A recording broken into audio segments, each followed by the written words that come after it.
Fala galerinha, tudo bem? Beleza? Olha só, capítulo 5 aqui.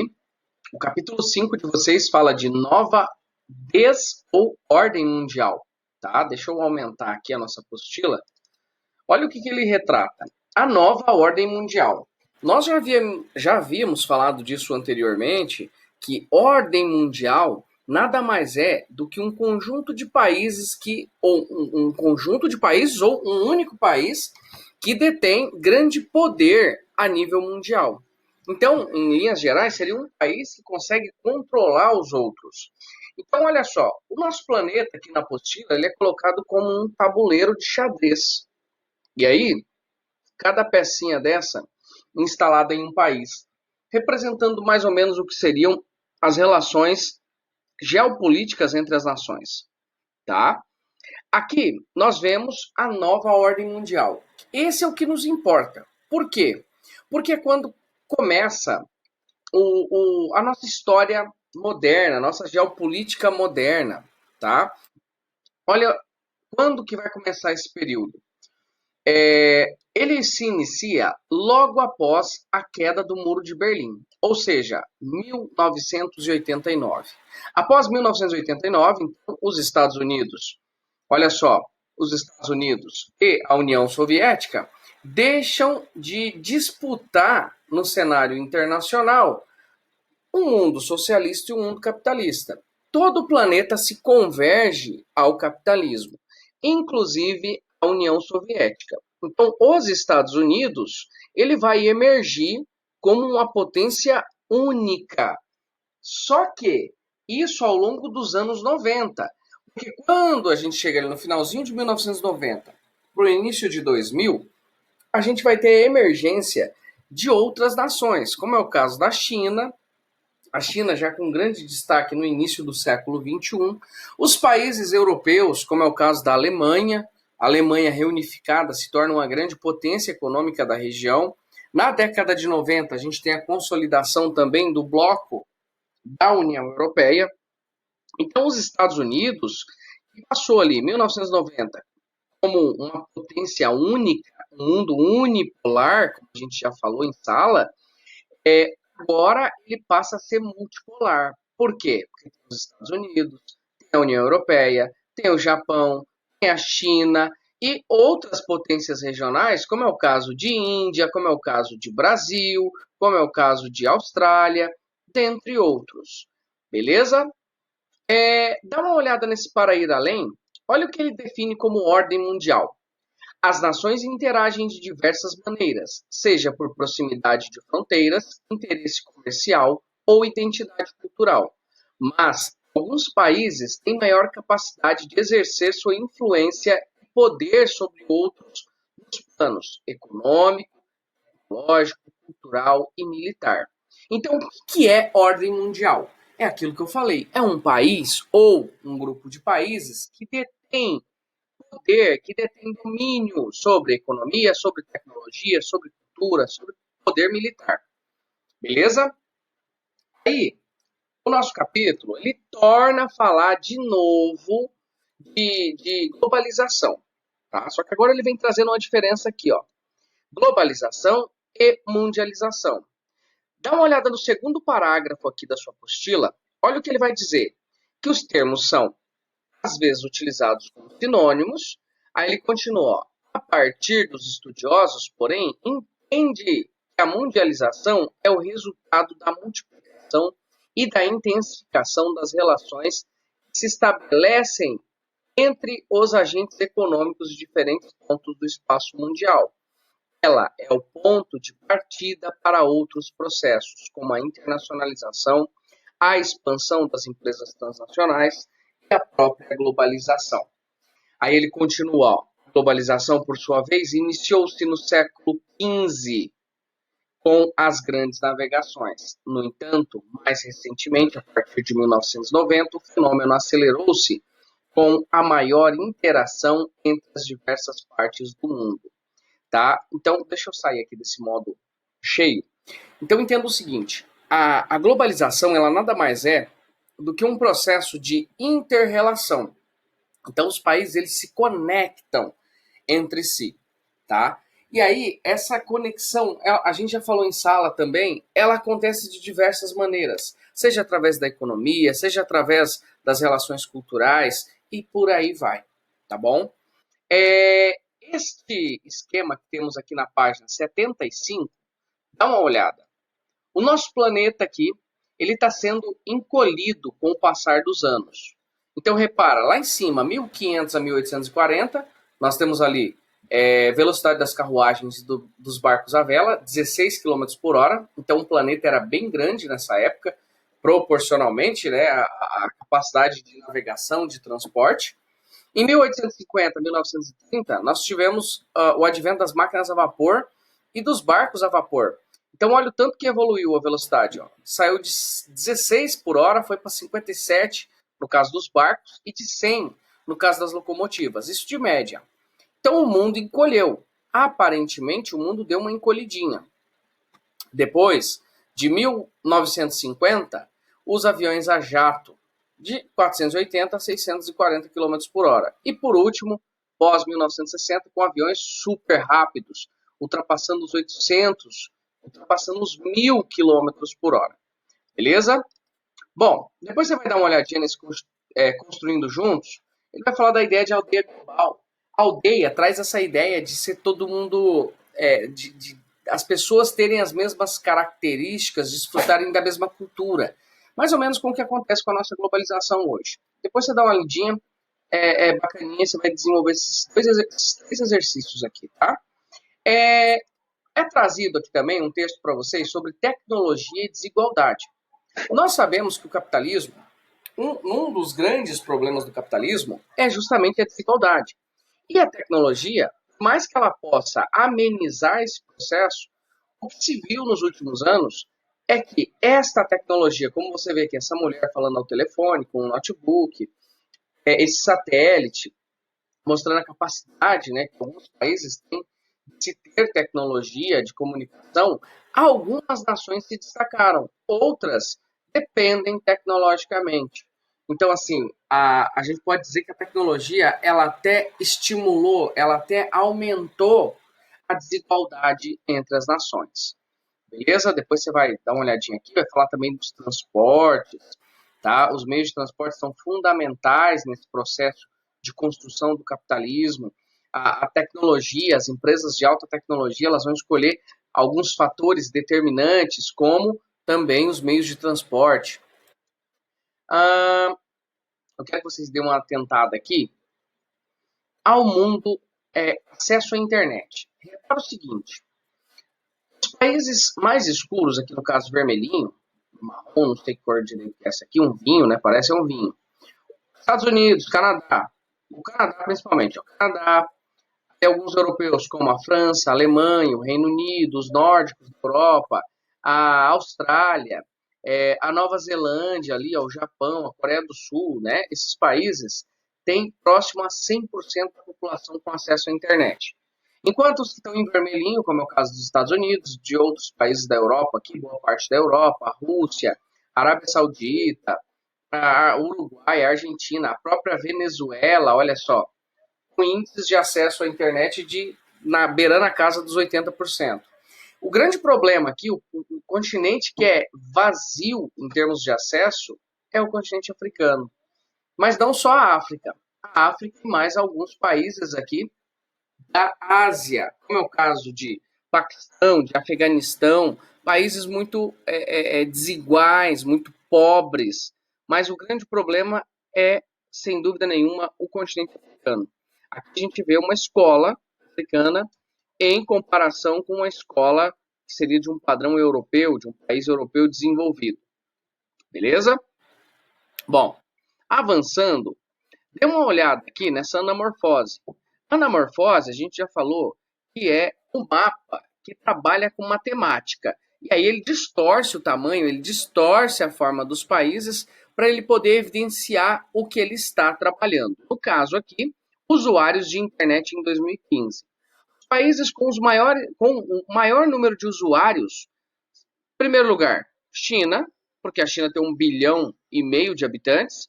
Olha a Índia, em segundo lugar. Aí vem os Estados Unidos. Olha o Canadá, gente, como ficou pequenininho. Por que o Canadá encolheu? Porque o Canadá só tem 35 milhões de habitantes. Então, em termos de números totais, não tem tanta gente assim usando internet no Canadá. Logicamente, a maioria do Canadá, como eu vejo aqui nesse mapa anterior, tem acesso à internet. Só que como a população é muito pequena, então o Canadá ele não aparece aqui grandão. O Brasil, com uma dimensão considerável, grande. Alguns países africanos aqui, dá uma olhada, principalmente na África subsaariana, simplesmente desapareceram. Sumiu do mapa, beleza? Depois vocês vão olhar esse mapa, essa anamorfose, e este gráfico aqui para vocês desenvolverem os exercícios. Vamos avançando. Potências da nova ordem mundial. Se nós falamos em nova ordem mundial, significa, nós falamos lá atrás, que os Estados Unidos não é mais o único hegemônico, significa que tem alguns países controlando o poder do mundo. No caso aqui, nós vemos o grupo do G7. Então, esse G7, aqui tem 2, 4, 6, 7, 1, 2, 3, 4, 5, 6, 7, 8, 9. É porque aqui eles colocaram também um representante de outro país convidado, tá? Esse G7, pessoal, é importante você saber, é o grupo dos países mais ricos industrializados do mundo, beleza? E aí acrescentou-se aqui, ó, eles acrescentaram a China e a Índia nessa reunião de 2017, tranquilo? A União Europeia, sem dúvida nenhuma, é o bloco econômico mais importante do planeta. Aqui nós vemos, ó, a definição do que é a União Europeia. Não são todos os países que fazem parte. Aqui nós vemos uma bandeirinha, essas estrelinhas, todas juntinhas, assim, em círculo, com fundo azul, é o bloco da União Europeia, tá? Então, a União Europeia, aqui ele traz um comparativo de PIB, um PIB de 19, 20 trilhões praticamente. Se a gente olhar hoje, se você entrar lá no site, por exemplo, da CIA, a CIA, a Inteligência Americana, os Estados Unidos têm um PIB superior um pouquinho ao da União Europeia. Mas perceba que a União Europeia, junção dos 27 países, porque o Reino Unido deixou este bloco agora recentemente, em 2020, né? Ele deixa o bloco econômico. Então, mesmo assim, o bloco é muito importante, ele é muito forte economicamente, a ponto de enfrentar os Estados Unidos. Uma das grandes características e diferenças do bloco da União Europeia é a adoção de uma moeda única, o euro. E repara aqui que a moedinha do euro ela é bem parecida com o real brasileiro, o desenho da moeda. A ideia justamente do Brasil foi meio que dar uma copiada nesse dinheiro europeu, com diferença de tamanho das moedas e tal. Beleza? Então a União Europeia tem euro. Aqui, nessa página 81, ele vai falar de todo o processo evolutivo da União Europeia. Ela não começou desse tamanho, esse país vigoroso, como esse continente, essa junção de países aqui, esse bloco vigoroso como ele é hoje. Ela começou com 3 países. Ele vai falar aqui em cima, ó, o Benelux, em 1944. Benelux é a junção de Bélgica, Netherlands e Luxemburgo, percebeu? As iniciais de cada um. E aí ele vai passar por um processo evolutivo. Ele vai virar seca, depois ele vai virar o CEE ou MCE. MCE ou CE é a mesma coisa, tá bom? E aí, o bloco mesmo só foi criado, olha quando? Em 1992, com o Tratado de Maastricht. Maastricht é uma cidade que fica na Holanda, beleza? Todo o bloco ele começou ainda em 1944, no contexto da Guerra Mundial, da Segunda Guerra. A ideia do bloco econômico é justamente essa, de fortalecer os países membros, de aumentar, de estimular o comércio. Tranquilo? Vamos para a próxima página aqui. Crescimento da zona do euro. Olha o que aconteceu em 2008-2009. Olha esse gráfico que incrível. 2008-2009 é quando os Estados Unidos entram em recessão. Então perceba que os Estados Unidos desempenham um papel crucial na economia da União Europeia. E aí a União Europeia, quando os Estados Unidos não performou muito bem, não teve uma performance satisfatória, a economia cai também. A União Europeia, então, sentiu bastante, tá bom? A crise de 2008, a grande recessão de 2008, que foi uma crise imobiliária. Este textinho aqui do Para Ir Além o Brexit, é a saída do Reino Unido da União Europeia. Aqui ele vai fazer um breve resuminho.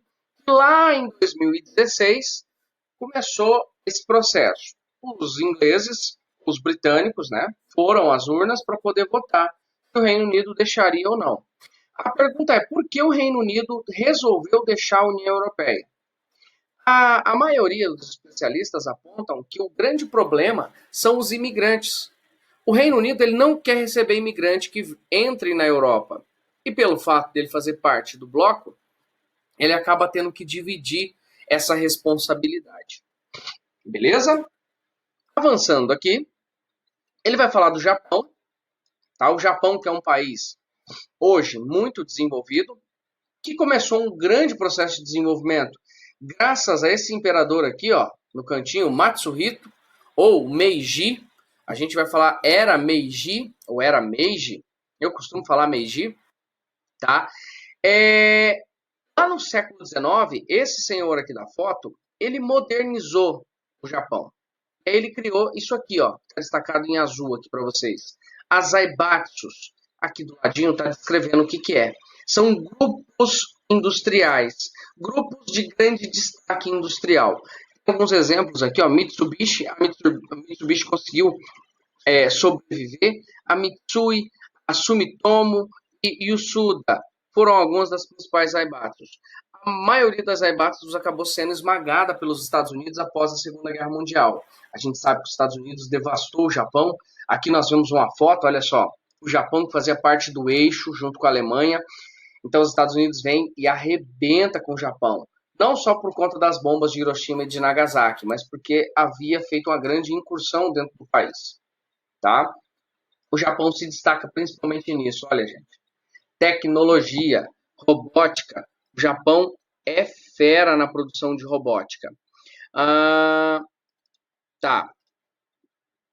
A China, sem dúvida nenhuma, hoje a China é um país muito importante, vem disputando com os Estados Unidos o cenário econômico mundial. Até esse momento que a gente está vivendo de coronavírus, a China tem se demonstrado um concorrente dos Estados Unidos, seja no desenvolvimento de novas vacinas, de medicamentos, no atendimento dos países com equipamentos hospitalares básicos, mas não só isso.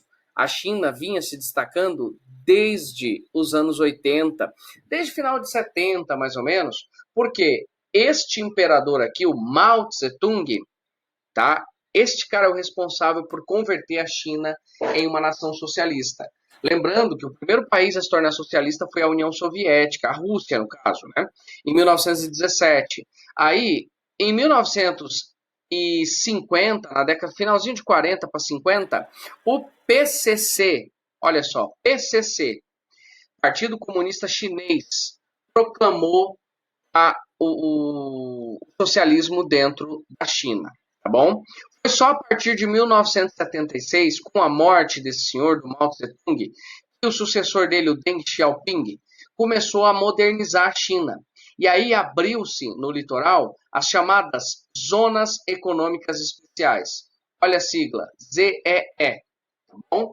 Então eles desenvolveram essas zonas para poder receber o investimento estrangeiro. E de lá para cá, a China explodiu industrialmente, economicamente, a ponto de se tornar o principal concorrente da maior potência do mundo, que são os Estados Unidos.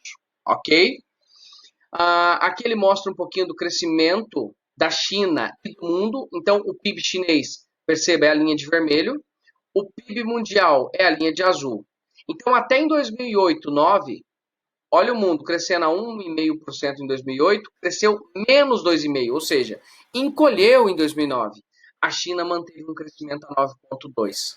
Então a China sempre mantendo um ritmo de crescimento mais forte do que a média mundial. Então realmente é um país muito forte. Beleza? Gente, é isso, tá? Se precisar de ajuda, pode pedir, manda perguntinha na rede social pra gente, eu vou ajudando vocês.